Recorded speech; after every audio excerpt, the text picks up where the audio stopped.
Yeah, hi. We got cut off there shortly.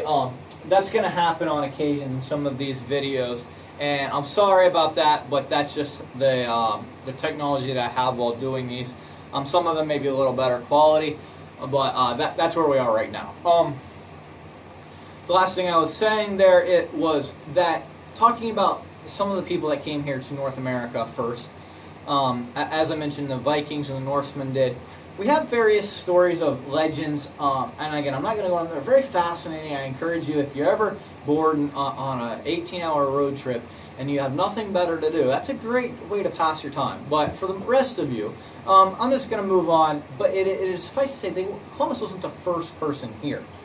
When we talk about the discovery of the New World, you have to go back one step and ask, why were they interested in discovering the New World? Why did Columbus want to come? And first off, a lot of it was started by a man named Marco Polo. Marco Polo, you've probably heard. There's a game, the swimming game. Marco Polo, where's they at? Marco Polo is simply an individual, a Venetian, I believe, trader, who he was Italian. I believe he was from Venice, but they tended to trade for various cities at that point in time. But traveled to the Far East, India, possibly, China, possibly, but for sure, actually, he traveled to the Mongol court, which may have been located at that time in China, or Cathay, and came back sharing stories of immense wealth and spices and all the cool stuff over there. Well, due to his stories, he wrote a book about it, and his stories spread. Explorers and, well, not explorers as much as really the kings and others with wealth wanted to find out other this wealth, and thus the exploration started. His stories basically were one of the main key things that led to the interest for the exploration. Due to increased sailing methods, I believe there were some increases in ability with compasses and stuff. Sailing became considerably easier, and now the first thing that happened before they went west, the sailors and the navigators from Europe, before they went west, they went south. I have a map over here which you actually cannot see, but you'll notice the very first place they went, instead of going and I may just draw here. I don't know if you can see very well, but instead of going straight west, they started and they went south along the coast of Africa and down to the tip.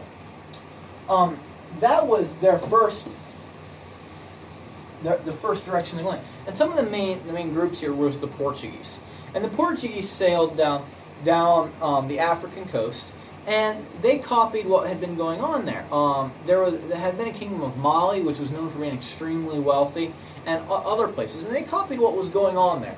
And you will note this is question number 4 in the questions. The Portuguese, and I'm going to read right out of the textbook on this one. The Portuguese promptly set up trading posts during the African shore for the purchase of gold and slaves. Arab flesh merchants and Africans themselves had traded slaves for centuries before the Europeans arrived. Okay, they routinely charged higher prices for slaves from distant sources who could not easily flee to their native villages nor be easily rescued by their kin. Slavery was the main source of wealth for the African countries, for the African kingdoms at that time. They conquered other slaves from weaker groups, and then they sold them to Arab slave traders long before the Europeans ever arrived. The Europeans, the main first ones there, were the Portuguese.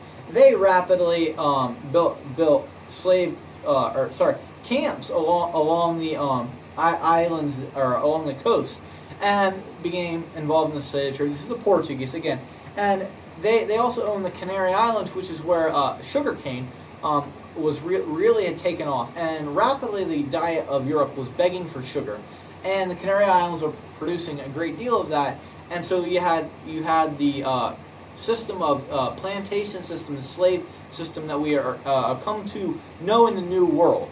It actually originated first in the Canary Islands about a good deal of time before the discovery of the New World. So that is important to know, this slave system and this type of economic system, the trading of slaves for goods, the slaves working in the sugar plantations, etc. That existed before that the Europeans came to the New World. It's just that this is one of those things I was talking about. Some may find areas insensitive or hard to discuss, and I feel sorry if you do. I'm just going to keep going here, but this is something. This is the current state of affairs at that time. The Portuguese. There's a number of explorers you should know here. Vasco da Gama. He was an individual who came straight down and rounded the tip of South Africa. The Kingdom of Spain, and we're heading here toward Columbus. The Kingdom of Spain had been involved in a war basically for 500 years. People say that the Crusades never ended; they just moved west. Well, that is true. The Crusades didn't end. They moved from fighting over the Middle East to trying to push the Muslims out of Spain. When that was accomplished, happened to be the exact year 1492. It did not happen in 1380. Did not happen in 1410. Did not happen in 1450. It happened exactly in 1492.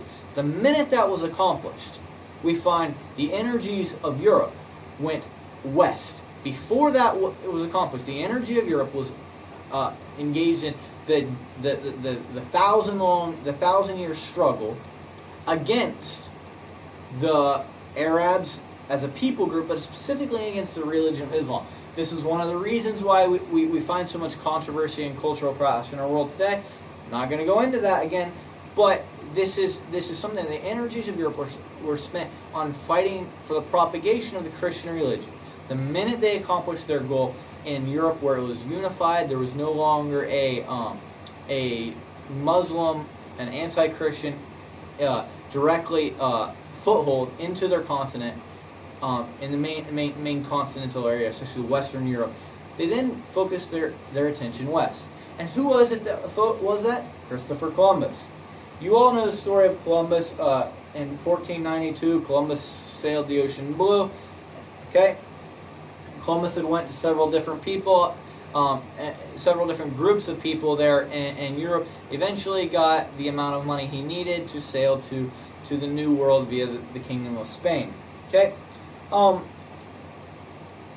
Before I talk a little more about Columbus, there's important to note that in 1450, perhaps the greatest or second greatest invention ever known to mankind was discovered. Now you will note, and I skipped over this one a little earlier, and if you did, this answer is number 2 on the question sheet. Sorry, number 1 on the question sheet. I skipped over the very first question. I'm sorry. Is what invention were the Indians in the New World lacking before interaction with the Old World? The Indians in the Old World, the American Indians, they lacked a lot of technology. Very simple things that Europe had. For all of their tremendous accomplishments, and by accomplishments I mean they built sophisticated governmental structures, advanced economies, etc., they lacked fundamental technological things. One of them, the wheel. The wheel is considered by many the greatest technological advance of all time. They lacked it. Europe had it. It was known before pre-Bible times. So in a great deal of aspects, the New World was upwards of 3,000 years behind in world history, at least 2,000. We have we have examples in very far in the Old Testament about chariots, which involves the wheel. They did not have that in the New World. One interesting fact about the wheel is several thousand years after its inception, it was being widely used. It became no longer used in North Africa due to the Arabs taking over North Africa. They got rid of it. At this point, I'm going to stop, and I'm going to talk a little bit more about Columbus and all that in another video. I'm going to stop and give you guys a break. I'm going to try to break these videos up and have several short videos on each topic. Thank you.